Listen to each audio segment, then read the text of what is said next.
nous sommes de retour pour Rendez-vous Matin avec mon invité ce matin, Christine Marchand. Bonjour.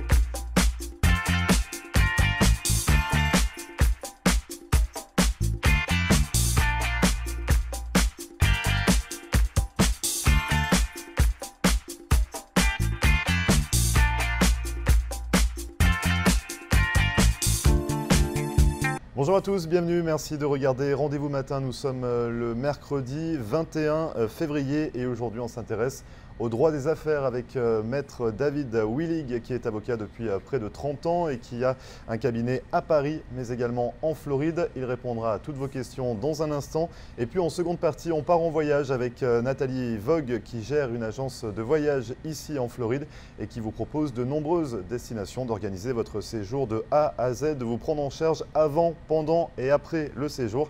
Restez avec nous, on en parle juste après ça.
Merci à vous de regarder Rendez-vous Matin. Comme promis, on s'intéresse au droit des affaires ce matin dans Rendez-vous Matin. Et pour en parler, je reçois maître David Willig. Bonjour maître. Bonjour Grégory. Merci à vous d'être sur le plateau de Rendez-vous Matin pour nous éclairer un petit peu sur le droit des affaires. Comme je le précisais en introduction, vous êtes avocat depuis près de 30 ans. C'est exact, oui.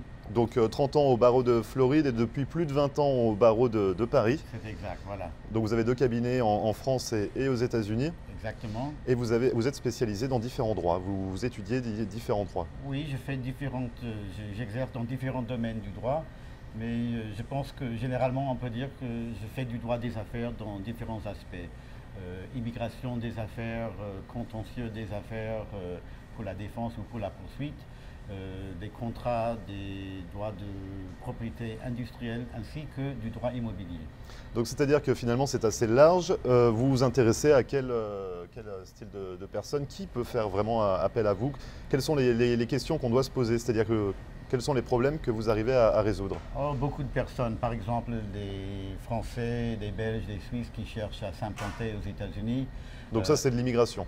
Ça c'est de l'immigration, mais ça peut être aussi des affaires, l'implantation d'une société étrangère en Floride et d'aider des investisseurs comme ça à développer, gérer leurs affaires en toute sécurité juridique. C'est-à-dire qu'un avocat intervient à quel niveau quand on a une société à l'étranger et qu'on souhaite l'impliquer ici aux États-Unis?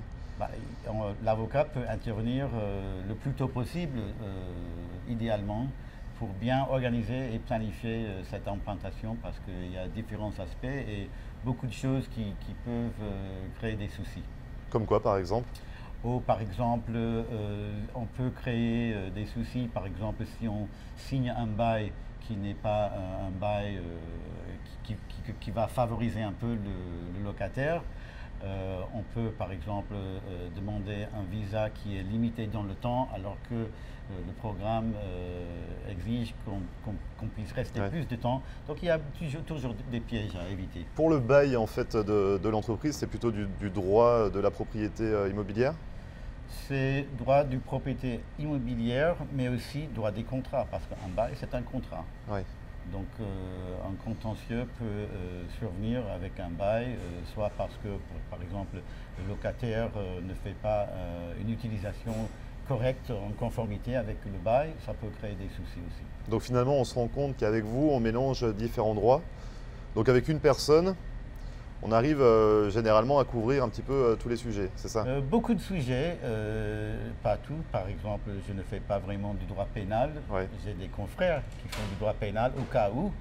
Mais pour tout ce qui est Donc des le droit affaires, pénal, c'est d'aller à la cour, d'aller plaider à la cour, c'est ça? non, droit pénal, c'est si on est arrêté Ouais. et accusé. Ah, par rapport aux d'un expulsions crime, ou... par Oui. exemple. Bon, je ne parle pas forcément des expulsions d'immigration, ça c'est une autre procédure Et administrative. vous en occupez également? Pas vraiment. Ce que j'ai fait dans le domaine du droit de l'immigration, c'est d'aider des gens Ouais. à obtenir des visas. L'obtention des visas. Voilà. Par exemple, visa d'investisseur, visa de cadre transféré d'une maison mère en Europe ou ailleurs.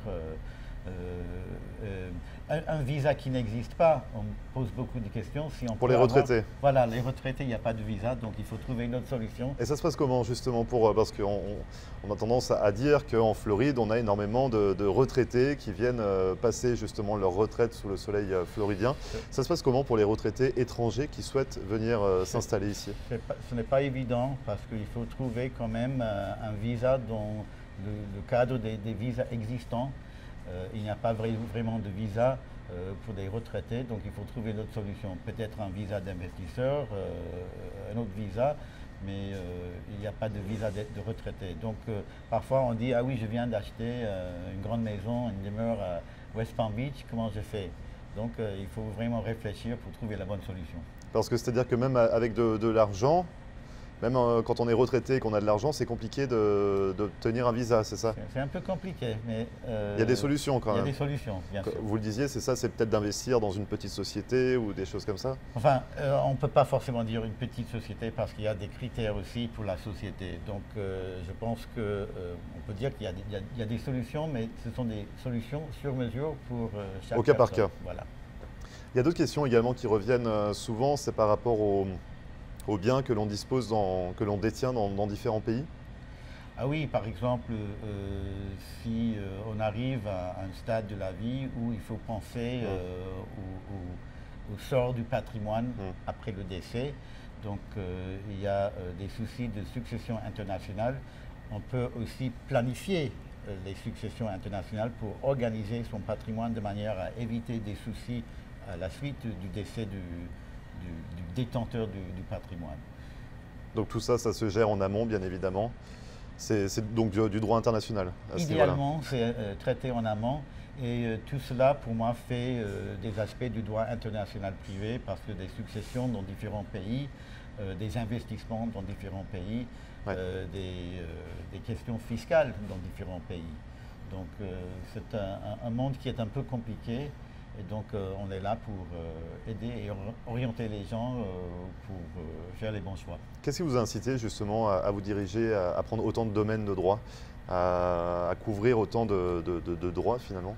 En fait, je pense que c'est la clientèle qui pousse cela. Les clients viennent avec un problème et au cours des 30 ans, j'ai eu l'occasion de traiter différents problèmes dans un nombre limité de domaines du droit. Est-ce que vous avez commencé par quel droit?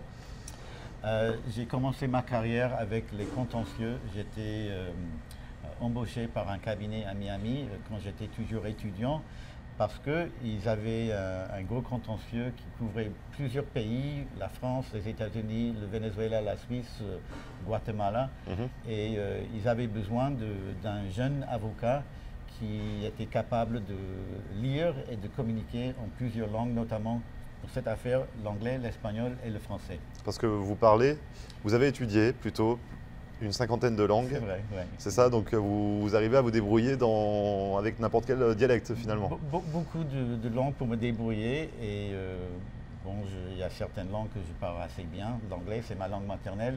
Le français, c'est ma deuxième langue. Je peux dire que l'espagnol, c'est ma troisième. Après cela, l'ordre, c'est un peu... c'est aléatoire, mais vous vous débrouillez en portugais, en créole, Oui. Donc on peut faire appel à vous dans toutes les langues finalement. Oui, et j'ai des clients qui viennent de partout dans le monde, des Brésiliens, des Colombiens, des Français, des Belges, des Suisses, des Haïtiens, même parfois des Mauriciens. Ah oui, donc de partout. Vous avez commencé dans le contentieux, c'est ce que vous nous disiez, et finalement au fil des demandes des clients, vous avez été obligé d'affiner un petit peu vos études ou de prendre d'autres spécialités? En fait, comme j'ai dit, c'est la clientèle, par exemple, étant un avocat qui parle plusieurs langues, les gens naturellement me viennent voir pour des consultations sur le droit d'immigration. Donc c'est comme ça que je me suis plongé dans l'immigration. Les droits d'industrie, de propriété industrielle, ça vient avec des affaires plutôt. Mais le droit d'immigration, c'est normal si quelqu'un parle français, espagnol, portugais, que les gens vont vouloir consulter avec cette personne. Et c'est pas compliqué à gérer, vous êtes combien finalement dans le cabinet?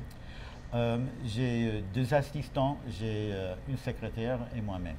D'accord, donc ça reste quand même un cabinet à taille humaine, on va dire. À taille humaine, mais assez efficace quand même. Et ce n'est pas une structure qui est trop grande pour négliger les gens et ne pas être là. Donc vous êtes à l'écoute de vos clients. Vous êtes également présent sur Paris, vous avez un cabinet sur Paris. Oui. Vous avez étudié en France? J'ai fait des études en France, notamment à l'école de commerce, l'école supérieure de commerce de Paris. Après, j'ai fait Langso et j'ai fait aussi l'Institut des droits comparés qui fait partie de Paris 2. Et là, j'ai fait des brevets en traduction juridique, donc je suis aussi traducteur, expert. Vous avez beaucoup de cordes à votre arc finalement. Et on peut également préciser que vous êtes le premier Américain à avoir exercé en France, c'est ça, après l'examen de 91. Voilà. Après la réforme, il y a eu un changement de loi en France en 91. Exactement. Et pendant longtemps, après la réforme, il n'y avait pas beaucoup de candidats qui... Donc c'est-à-dire ça se passait comment? Avant 91, un avocat étranger pouvait exercer sur le sol français? En fait, avant 91, il y avait un certain nombre d'avocats américains qui avaient la désignation de conseil juridique. Et à un moment donné dans le passé, les conseils juridiques ont été fusionnés, la profession de conseil juridique, avec les avocats.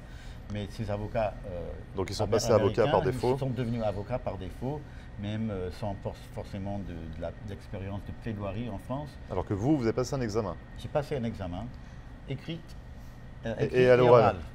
Et donc vous êtes le premier Américain finalement à avoir été diplômé de cet examen, je pense de ce concours. C'est exact, j'étais le premier. Bon, bah c'est bien précisé. Merci beaucoup Maître. Comment on peut vous contacter justement si on a des questions sur tous ces sujets? Bon, la façon la plus facile, c'est d'appeler au cabinet. Le numéro de téléphone, c'est 305 860 1881. Vous avez également un site internet? J'ai un site internet spécialement pour les francophones, c'est www.floridavocat.com. Merci beaucoup Maître pour toutes ces précisions sur le droit des affaires notamment. Ce que je vous propose, si vous le souhaitez, c'est de revenir nous en parler lors de nos prochaines émissions. Bien si sûr, vous êtes intéressé pour venir participer à des émissions, pour répondre à des questions des téléspectateurs. Bien sûr, Grégory, avec plaisir. Donc vous, chez vous, n'hésitez pas à nous contacter par mail à floride.tv@gmail.com pour poser toutes vos questions à Maître David Willing et on se fera un plaisir d'y répondre dans l'une de nos prochaines émissions. Merci encore Maître et on se voit très bientôt. Merci beaucoup. Merci bien. Et vous ne bougez pas, on revient juste après ça.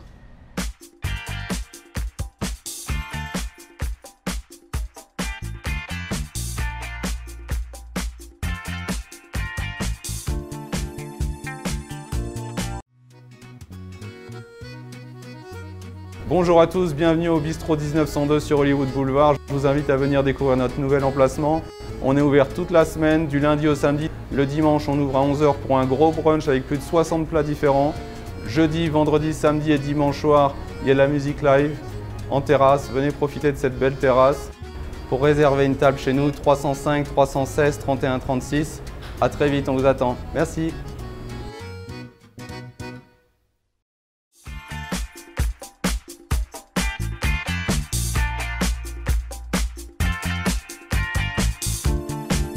Merci à vous de regarder Rendez-vous matin. Comme promis, on va voyager aujourd'hui avec Nathalie Vogue. Bonjour Nathalie. Bonjour. Alors vous êtes à la tête de Cruise en Vogue. Exactement. Qui est une Alors, agence de voyage donc, implantée ici dans le sud-est de la Floride. Exactement, sur Miami. Donc l'agence Cruise en Vogue, c'est tout type de voyage, des croisières. Donc justement, on va discuter de ça avec vous. Cruise en Vogue existe depuis un peu plus de 2 ans. Oui, c'est ça, exactement. Et voilà, vous traitez de l'individuel, du groupe, croisière, circuit organisé, vous faites tout. Tout, je fais absolument tout. Donc il faut juste me demander et moi je réponds à tout. À toutes les demandes. Aucune frayeur, voilà, je prends en fait toutes les informations, je conseille les personnes s'installent en face de moi ou je les ai au téléphone. J'essaye d'évaluer avec elles le choix d'une destination, les envies, parce que c'est vraiment les envies qui sont le plus important, l'objectif du voyage. Et donc après, j'essaye d'affiner. Et le but, c'est d'essayer de connaître la personne en un minimum de temps quand j'ai la personne en face de moi ou par téléphone, pour essayer de cerner au maximum ses besoins, ses envies. Voilà. Parce que justement, parfois on fait appel aux agences de voyage pour leur dire j'aimerais partir en vacances, mais je ne sais pas où aller.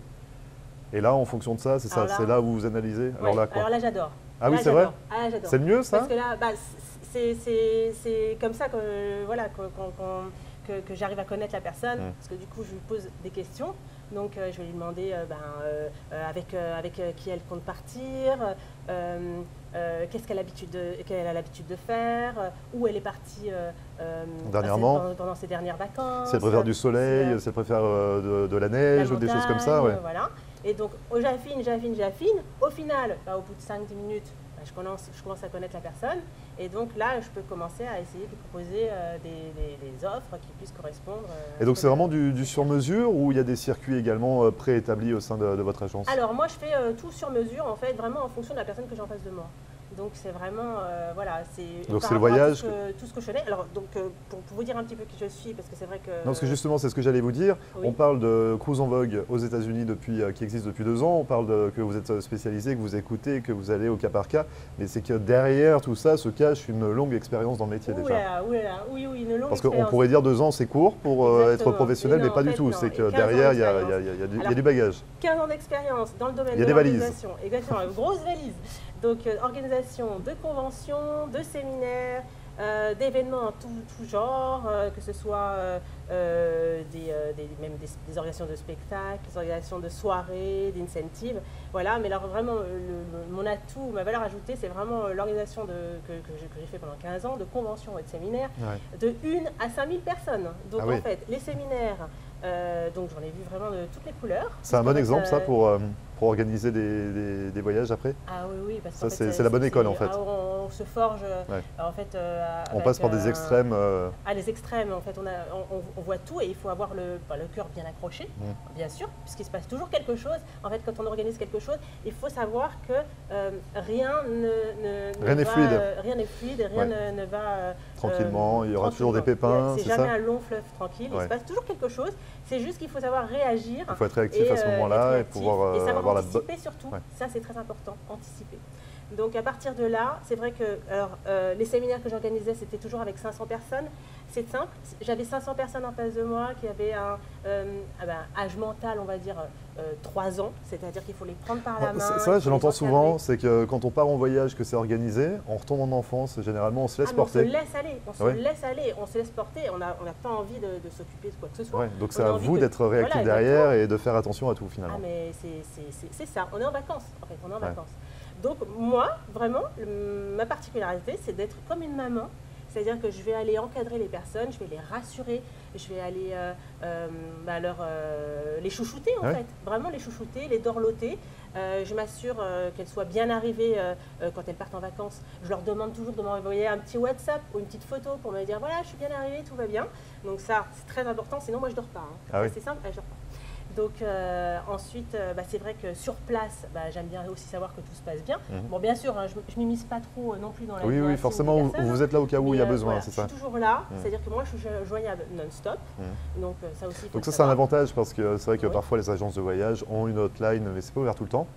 Donc là, on peut vous appeler n'importe quel moment. Dès qu'il y a un problème, on peut vous appeler. Voilà. Et comme moi, vous disiez, j'aime bien qu'on m'appelle, j'aime bien j'aime bien communiquer en fait. Ouais. Donc ça c'est vraiment important pour moi. Donc du coup, même après, hein, lorsque les personnes reviennent de leur voyage, je les appelle, je leur fais un petit. C'est ce que j'allais vous dire. feedback. Il y a le suivi, donc vous êtes là avant pour vraiment connaître les envies, les attentes de chaque client. Vous êtes là pendant, s'il y a un problème ou même Ou si pour tout se savoir passe si bien. tout va bien, Ah oui, bien oui. évidemment. Et vous êtes Ouais. là après. Et après. Alors bien sûr, après, pour effectuer un suivi, pour savoir qu'est-ce qui était bien, et puis aussi qu'est-ce qui n'était pas bien, parce que finalement... Pour moi, améliorer j'en ai- pour les voilà, fois j'ai fois toujours suivantes. besoin de savoir, tout n'est jamais tout rose, hein, on le sait très bien, et puis la critique c'est facile aussi. Donc, et moi je trouve que c'est constructif. Donc finalement, voilà, c'est une façon, on va dire, intelligente de percevoir les choses et de pouvoir après me resservir de toutes ces expériences. Voilà. Pour la suite. Et vous organisez donc des séjours partout? Partout dans le monde. Donc non seulement les États-Unis, bien Ouais. sûr, donc avec la Californie, la Floride, des circuits.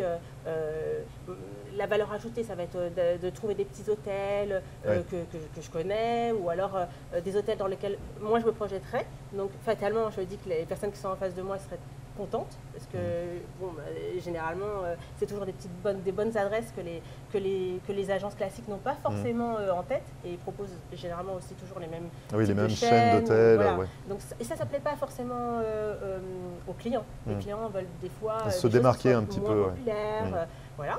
Et puis je propose effectivement toutes les destinations comme l'Asie, l'Europe, l'Afrique. Voilà. Il y a des Donc, destinations c'est, en vogue ces temps-ci? Alors, ce qui marche très très bien, c'est le Mexique en ce Ouais. moment avec Tulum. Donc ça Ouais. c'est la nouvelle destination. Voilà, j'ai envoyé pas mal de personnes au mois de décembre. Donc c'est très festif.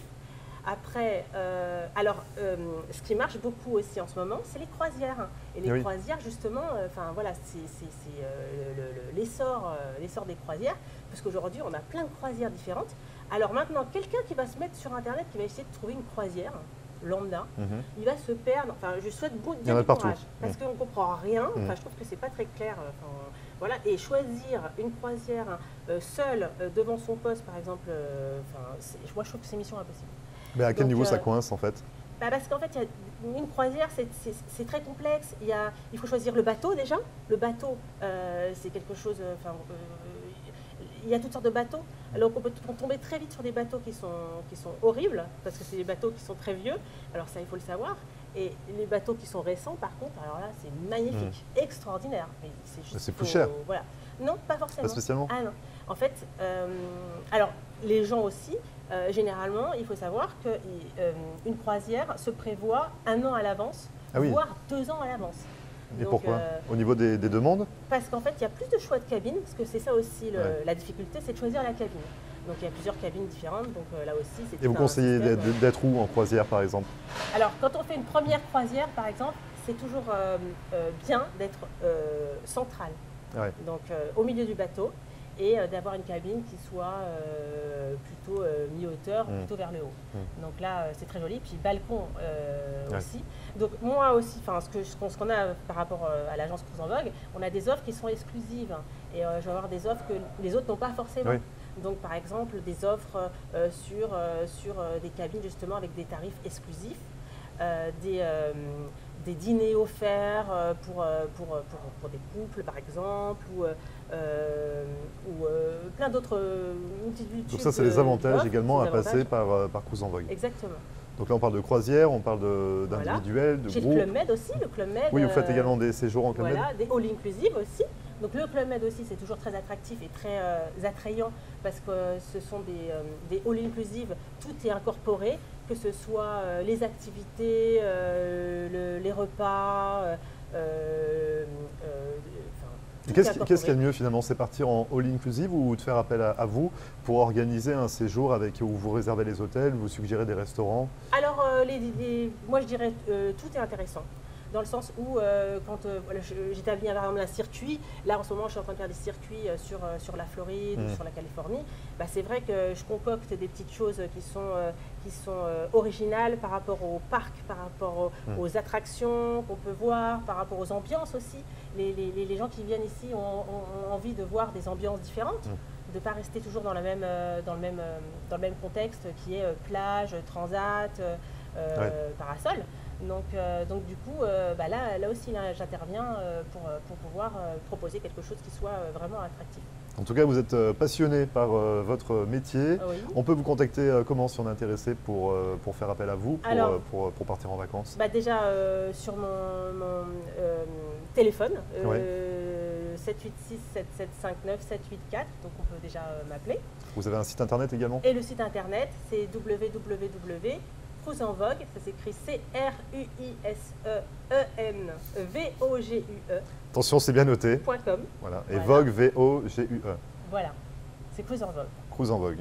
Et dans tous les cas, les informations s'affichent en bas de l'écran. Merci beaucoup Nathalie d'être venue sur le plateau de Rendez-vous Matin, nous faire envie avec vos destinations. Ça donne envie de partir en vacances, ça donne envie de faire appel à vous pour être suivi de A à Z finalement dans ce séjour. Venez, hein, moi J'arrive, mais oui, je pars en vacances, il n'y a pas de problème. Merci beaucoup Nathalie, merci, à très bientôt. Valérie. Merci bien. Et vous ne bougez pas, on revient juste après ça.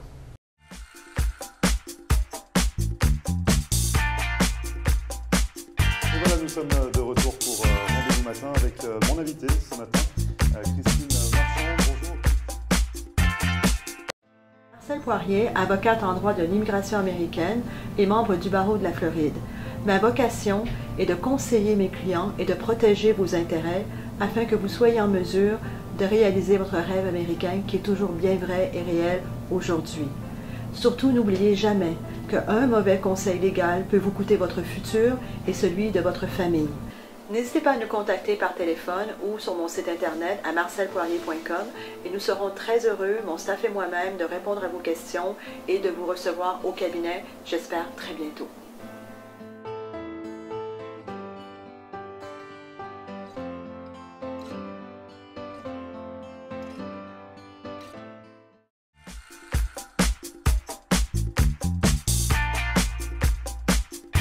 Nous sommes de retour pour Rendez-vous Matin avec mon invité ce matin, Christine Marchand.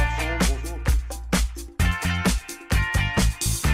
Merci à vous d'avoir suivi Rendez-vous Matin, c'est fini pour aujourd'hui. Cette émission est à retrouver comme à chaque fois en podcast sur notre page Facebook, floride.tv. Vous pouvez également nous contacter par mail à floride.tv@gmail.com et on se retrouve demain pour une nouvelle émission dès 9h. Très bonne journée et à demain. Nous sommes de retour pour Rendez-vous Matin avec mon invité ce matin, Christine